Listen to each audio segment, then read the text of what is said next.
The city of Makindi was alive with lights and music as evening fell. Its streets were a blur of cars and motorcycles, the horns blaring and neon signs flickering above bustling markets and towering skyscrapers. In the heart of the city, an extravagant mansion glittered against the skyline. Inside, a grand celebration was underway. The engagement party of Laila Kazadi, the daughter of a wealthy businessman, to the powerful politician, Minister Jabari. He was a man who, at 52, was older than her father. Laila, only 16, stood in the center of the ballroom, dressed in an opulent white and gold gown. Diamond-studded earrings dangled heavily from her ears, and her hair was styled in a tight bun adorned with fresh roses. She looked every bit the perfect bride to be, but behind the shimmering jewels and painted smile, terror churned in her stomach. Minister Jabari's hand tightened around her waist, his grip possessive as he leaned in, whispering in her ear. "You will be mine soon, little dove," he murmured, his breath warm against her skin. Laila shuddered, her smile wavering. "Yes, Minister," she replied softly, her voice trembling. "But, may I have a moment to myself, just to breathe?" Her eyes darted nervously around the room, searching for an escape. Minister Jabari's eyes narrowed, suspicion flickering across his face. "Make it quick, darling. The press will want to take more photos of us together. And don't think of running. This city is mine. I'll find you." Laila forced herself to nod and slipped away, her knees shaking. She moved toward the side of the room, where her father stood speaking to several businessmen. The second he noticed her, his smile disappeared. "Where do you think you're going, Laila?" he hissed, grabbing her arm.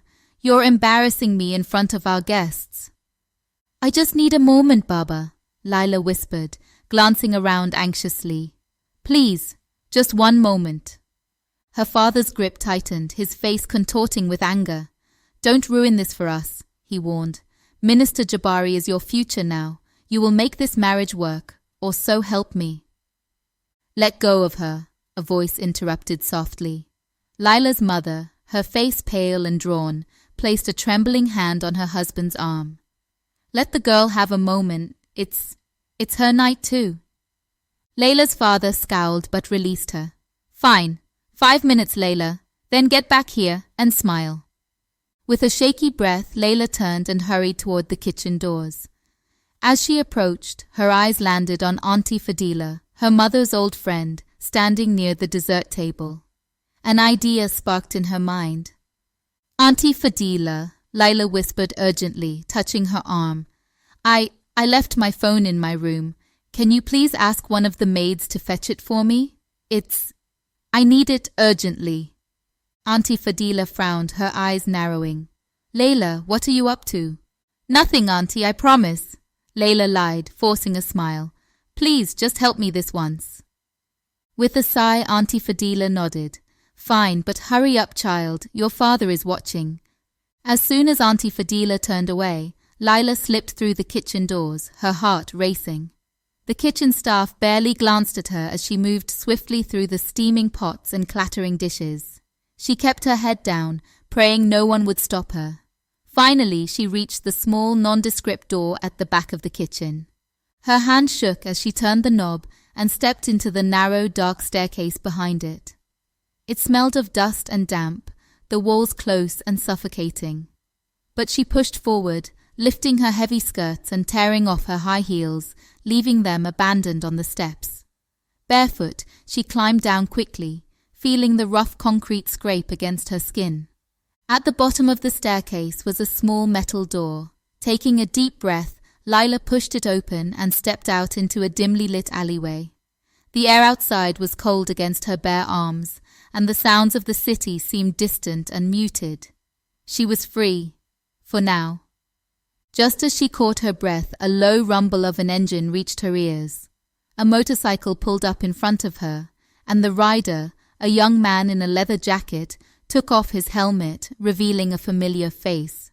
"Laila, what the—" Amir's eyes widened in shock. "What are you doing here, dressed like this?"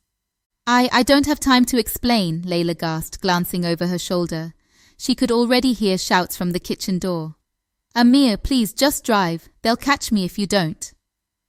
Amir's gaze flicked behind her, his face tense. Laila, are you sure? Please.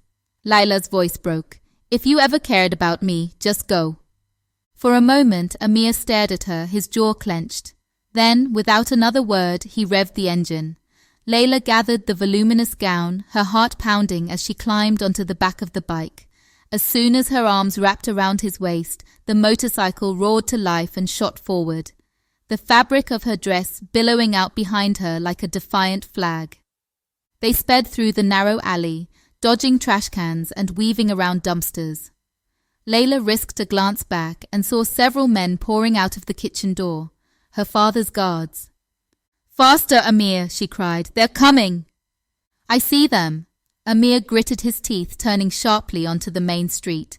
The bike wove through the traffic, horns blaring and drivers shouting angrily as they sped between cars. Where are we going? Amir shouted over the roar of the wind. Anywhere, Laila shouted back. Just away from here. Hold on! Amir's voice was tight as he leaned the bike sharply around a corner, sending them skidding into a dark side street. Laila clung to him desperately, her knuckles white. The shouts behind them grew fainter, but she knew they wouldn't give up so easily. We can't go back to my place, Amir called over his shoulder as they raced through the narrow streets. They'll look for you there first. Do you have a plan, Laila? Laila's mind spun. The bus station. Aisha had once told her about it, the place where people could disappear. The bus station, she shouted. We'll take a bus out of the city. Amir nodded and turned sharply onto a side road, the bike leaning dangerously close to the ground. They roared through Makindi's winding streets until the old bus station loomed ahead, a shadowy, decrepit building crowded with travellers and the homeless. As they skidded to a stop, Laila jumped off, her legs shaky. I'm going to buy tickets, she said breathlessly. For anywhere. Amir caught her arm, his eyes dark with concern. Laila, think. If you get on a bus now, you'll be alone. What if they catch you? Laila looked up at him, her chest heaving. I'd rather be alone and free than trapped with that man forever. She paused, her voice softening.